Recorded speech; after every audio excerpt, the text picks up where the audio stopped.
It's the Toyota RAV4, a perennial bestseller among two-row SUVs. But in the world of RAV4s, this one is special. It's the RAV4 Prime. It's a plug-in hybrid electric vehicle Toyota says has the longest EV range of any PHEV. I say it's got 302 horsepower combined, and that makes it a lot of fun. Let's find out more today on Family Wheels.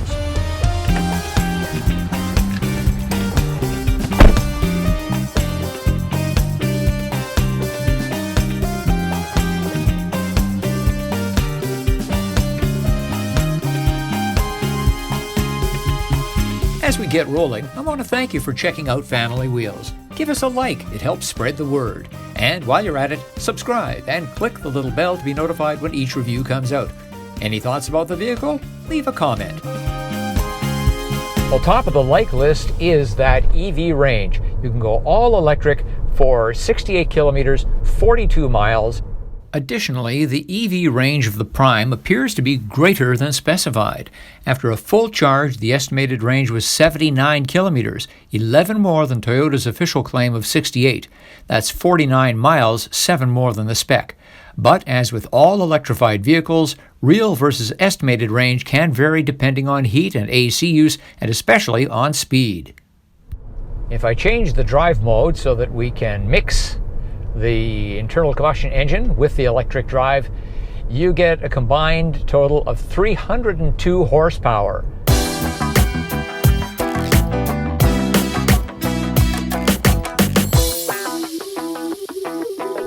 Toyota says this is the second fastest vehicle it makes after a high-spec Supra. The handling is fine, but it's not super sporty.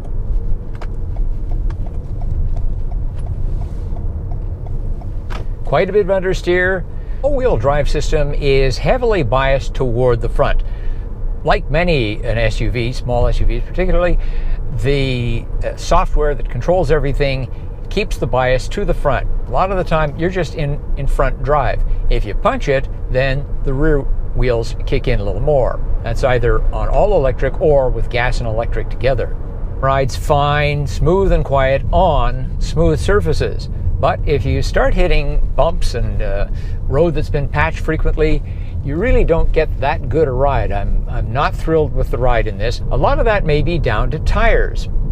This has Yokohamas on it, and they're 235 by 55, 19-inch rims, blue earth, and I'm getting that means something ecological and low rolling resistance and very environmentally friendly and using a very little gas. However, such tires tend to harshen the ride. There's certainly a decent amount of luxury in the top spec of the RAV4. Big panoramic sunroof, which is absolutely lovely. I have a very nice head-up display in front of me. Some nice bins down there and one here for the driver. It's just the utility and the cleanness of design that impresses. I'd also say that of something nobody really comments on, and that is the door handles. The door handles on this thing, they have a nice grippy rubber surface on the inside, smooth plastic on the outside, and they work beautifully. They work so well, it makes you think, why don't other door handles do this? And you don't see many auto reviews in which people praise the door handles.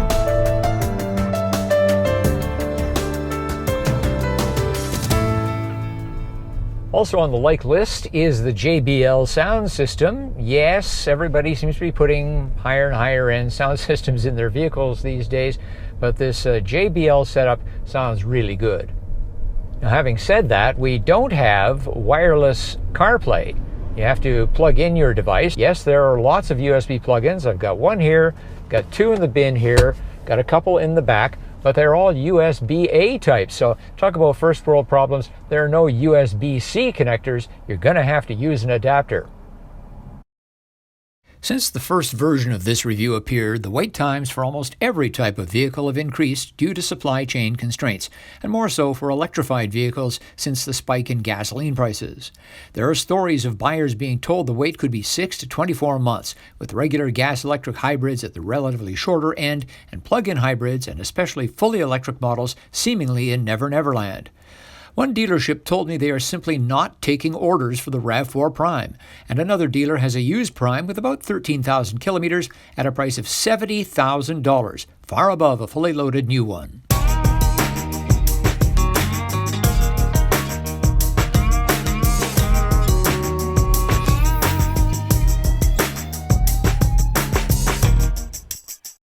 Just before I talk about the cargo space here on the RAV4 Prime, sharp-eyed viewers may have noticed this little OK sticker, and it's issued by the province of British Columbia that allows people in plug-in hybrid electric vehicles or fully electric vehicles to drive in HOV, high occupancy vehicle lanes, making their commute that much easier.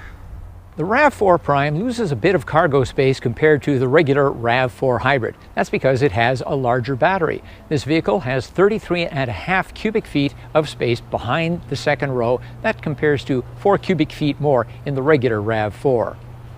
Here at Family Wheels, we have a typical cargo load, 3 bags of groceries, a backpack, and a stroller. Let's put them in the RAV4 Prime.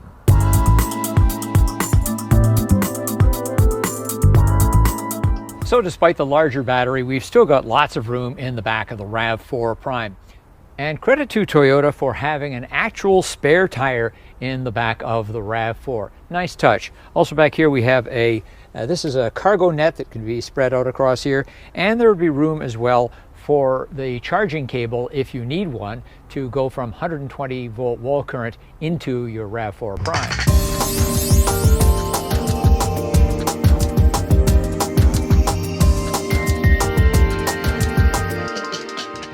Unfortunately, with our rear-facing child seat in the rear seat, that's the type that takes up the most space, you're not left with a lot of room up front. I'm 5 feet 11 inches tall, 180 centimeters, and my knees are right up against the dashboard, so the RAV4 comes up short there. With the driver's seat positioned comfortably for me, sitting in the rear, I have just enough room. My feet do touch the bottom of the seat, but my knees are clear by an inch or so. If a plug-in hybrid electric vehicle interests you, Family Wheels has reviewed a number of them over the years. I've looked at PHEVs, including the Hyundai Santa Fe, Ford Escape, Lincoln Aviator, BMW 330e, and Volvo S90. You'll find these and more on our channel. You can use our handle @FamilyWheels and combine it with your individual car search terms. I like it a lot, but what do you think? Leave a comment. Give us a like. Thanks for subscribing. Thanks for watching. I'm Richard Detman. See you next time on Family Wheels.